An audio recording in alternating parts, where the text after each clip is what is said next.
Bum, bum, bum. Who are these people? It's still the casting. It's still the casting. I think that you cast the role based on someone's ability to perform the role. I mean, Cameron Diaz, I think she did do a very good job in Shrek, but I don't know if her performance is something that, this is not jealousy, I promise you, that's something that warrants like whatever $10 or $20 million to do that. I think that there are so many professional, highly skilled, very experienced voice actors that could do that part as well. Well, because it's funny, because when, like, you know, you want to see, when you want to see Brad Pitt on screen, you know, you want to see him for his man body. His naked ass. But I mean, Brad Pitt. I always do the Brad Pitt thing. Thank you. You know, you want to see Brad Pitt, you know, half naked on screen. But like, oh, we're gonna bring Brad Pitt in to do this animated feature, and then you listen to him, and it's like $20 million for that movie. You know, and and it was terrible. And I'm like, no, you want to sell Brad Pitt's, you know, physique, not his voice so much. Ramesses, let my people go. No, that was Val Kilmer, I think, right?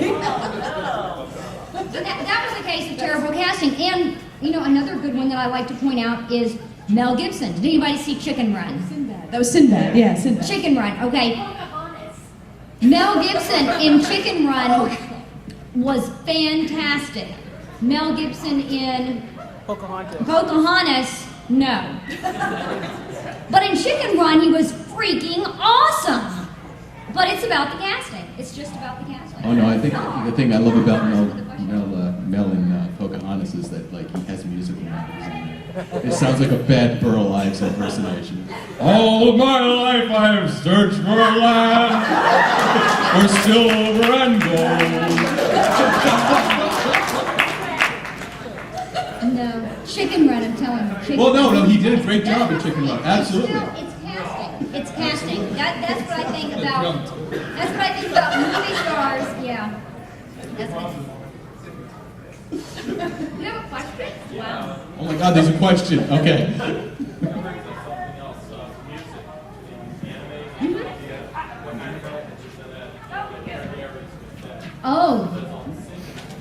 Oh, yeah. First thing is you should be able to sing. Very important. Yeah. And that's why I don't do it. That's right. And I'm not a singer either. I mean, I've had to sing a few times on stage and a few times in anime, but I don't get cast in roles where that's an essential part of the thing, because that's not me. I've had to do it a few times, probably like Tiffany has those character voices that really like if the person isn't. I can assume you're not a singer, exactly. right? Okay. No, I'm not. I'm not either. So I'll do that, but we've got some. It's weird. There are a lot of voice actors and actresses that can sing very, very well. There's a lot of musical theater people. Absolutely, and it's something that translates very well because there's a lot of timing involved with dubbing something that's already there. There's a lot of timing involved, and the singers seem to get the timing really well. But yeah, If you're going to have a show with people singing, get people who do musical theater. Well, I think it's funny that so when you get like film actors in there doing specifically dubbing work, you know, and you watch the behind the scenes thing, they'll say, wow, this dubbing thing is really hard, because we're actually used to, we do this every week, you know, where we have to match the lip flap, and the adapter who works on the script, you know, writes it to match the flap, and that's what we have to do. We're constantly doing this, looking at the screen, looking at the script, like this. And it's so funny when you get like the big film actors in there to try and do dubbing, like Miyazaki films or something like that, you know, that Disney does, and they're like, wow, this is really hard, you know, this dubbing thing. So, but it's so funny because we do this all the time, and it's like, well, we're used to it. They're complaining about prelay. Don't get me started.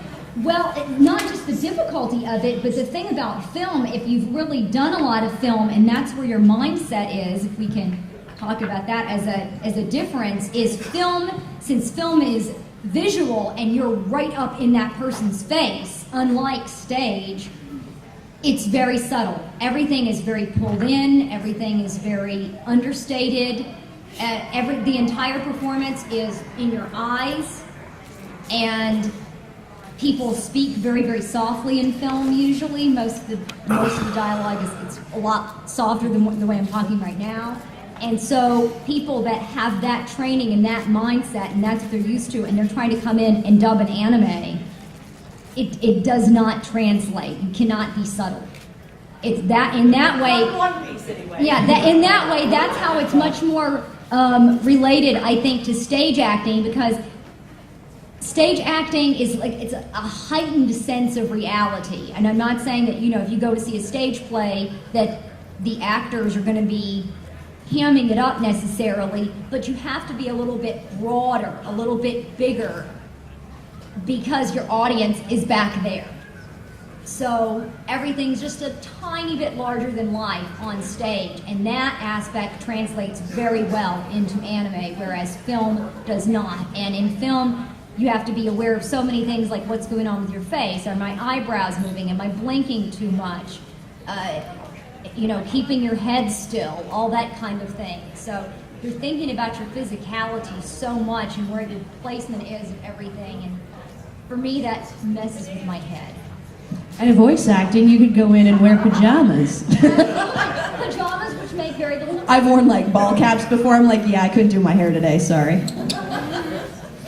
Oh, absolutely. Sweatpants, dirty t-shirt. That is one of the most awesome things about voice acting, is like you're in this booth, and I mean, you should shower or something for the benefit of people around you, but this is like what I wear when I go to work on anime. I'm wearing like jeans and t-shirts all day long.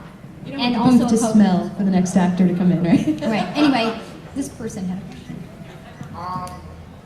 What advice would you give to, say, friends, classmates, siblings of mine who think they're going to be big Broadway movie star voice actors?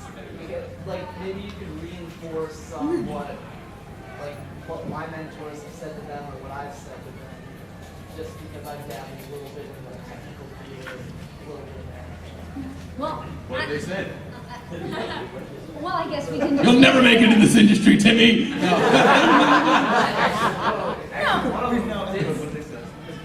of them did say, "Oh, you think you're going to be the big actor? You're wrong. You need to, if you really want it, if you're serious about it, you need to start small, like do technical work, or just be persistent." I don't know that I would say that you need to do technical work, because what happens a lot of time if you start... I've known people that have done that, people that are actors, and like to make a living, they do these other jobs, like they work crew and stuff, but then pretty much people only see you as crew, and it doesn't matter that if you're Meryl Streep, you're in there doing crew, so now you're crew.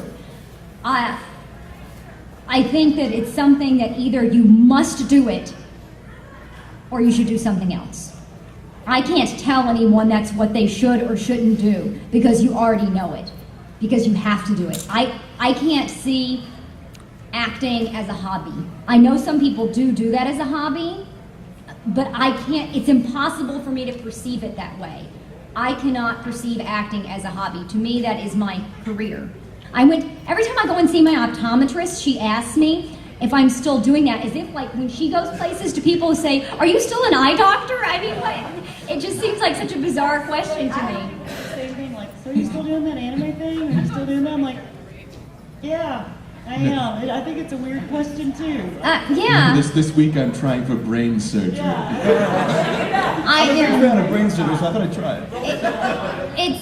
It's such an overall consuming thing that I call it a congenital condition. I think it's like a birth defect, Either you must do it